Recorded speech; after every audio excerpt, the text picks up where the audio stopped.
Bon, moi, je voudrais revenir sur le plan de circulation qui a été fait par l'adjoint. Alors qu'actuellement, il y a un grand dans l'environnement, qu'il faut éviter de polluer, etc., qu'il faut réduire le CO2. Bon, le plan de circulation qui a été conçu actuellement, bon, se résume à, premièrement, des bouchons, notamment optimistes.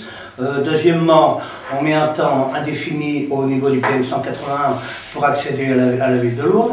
Moi-même, mon enfant étant au Lapaka, je dois m'arranger pour stationner ailleurs pour ne pas avoir des PV. Ensuite, je mets entre 20 et 27 minutes pour rentrer chez moi, je me suis au chemin de l'Anne-d'Arrée. Bon, voilà donc au niveau des bouchons. Bon, félicitations pour ce projet.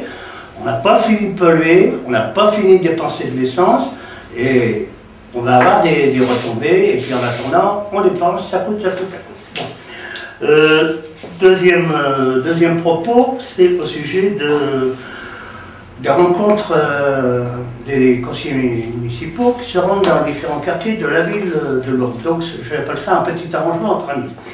Bon alors, suite aux différentes réunions qui ont été organisées ici et là, j'avais assisté à une ou deux.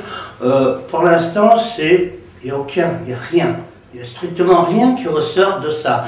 Il y a quelques personnes qui viennent, qui écoutent, etc. Les journalistes viennent, ils prennent ce qu'ils entendent, mais vis-à-vis de l'action du maire et de ses conseillers, il n'y a rien.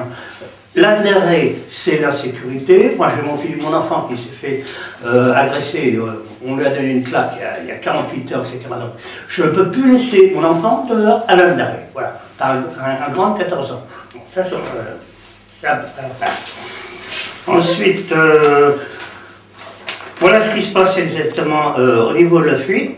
Liquidation judiciaire pour des loyers impayés. C'est l'Anne-d'Arrée. À l'Anne-d'Arrée, pardon. Voilà. Voilà ce qu'on a trouvé récemment. Alors, je vous laisse pour la caméra, que je ferai passer aux autres journalistes. Voilà. Alors donc, moi je trouve que l'Anne-d'Arrée, c'est insécurité. Les enfants autrefois avaient un panier de basket au grand stade. Il y avait 2 paniers de basket. Ça fait déjà 2 ans, 3 ans que j'ai rencontré M. Garouet. Je lui ai demandé qu'on remette les paniers de basket. Les paniers de basket n'ont jamais été remis. Alors pourquoi? Est-ce que, c'est ça que pour moi est très important, est-ce que le maire et les adjoints créent des voyous et de la délinquance à Lourdes, ou est-ce qu'enfin ils ou elles vont-ils se décider à faire quelque chose de concret pour les enfants? Vous comprenez mon propos? C'est pour les enfants.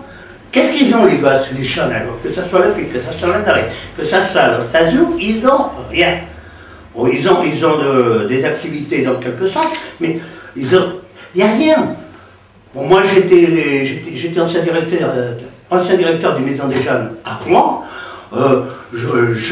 J'apprenais la photo à des jeunes, etc. Il n'y avait pas encore les magnétoscopes maintenant, etc. Mais on avait des jeunes, on avait à peu près 200-300 personnes chaque semaine qui venaient faire des différentes activités. Là, il n'y avait pas la délinquance de maintenant. Je vous parle de ça dans les années 70. Bon, évidemment, mais moi je trouve que la jeunesse à Lourdes, il n'y a rien pour l'occuper. Monsieur a juste mis des fleurs, c'est parfait. Il a amené sa piste, ses auras autour de lui, etc. Mais vous savez, les fleurs, c'est pas ça qui va embellir l'intérieur des habitations de la HLM. Ils n'ont pas de sécurité, ils n'ont pas d'isolement, ils ont de la peinture au plomb dans les logements, etc. Rentrer dans un appartement, vous allez voir, les cages d'escalier, ça pue l'urine. À l'extérieur, ça pue la chiche. Alors bon, voilà, à une réunion à l'Anne-d'Arrée, j'ai été présent. Franchement, est-ce que vous avez vu les gens s'exprimer, mais quel a été le contenu, le contenant de M. Roubelau? Est-ce qu'il y a eu quelque chose de positif qui est sorti de ça? Vous vous en rappelez? Il n'y a rien eu. Il n'y a rien eu de positif.